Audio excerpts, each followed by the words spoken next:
بسم الله الرحمن الرحيم. هل أتاك حديث الغاشية؟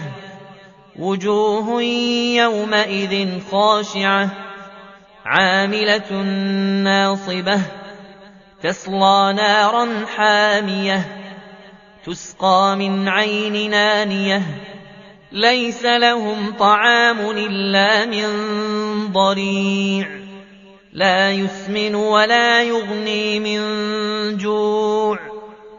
وجوه يومئذ ناعمة لسعيها راضية في جنة عالية لا تسمع فيها لاغية فيها عين جارية فيها سرر مرفوعة وأكواب موضوعة ونمارق مصفوفة وزرابي مبثوثة أفلا ينظرون إلى الإبل كيف خلقت وإلى السماء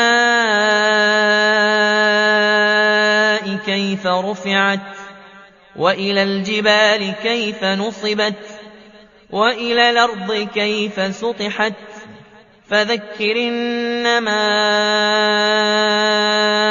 أنت مذكر لست عليهم بمسيطر إلا من تولى وكفر فيعذبه الله العذاب الأكبر إن إلينا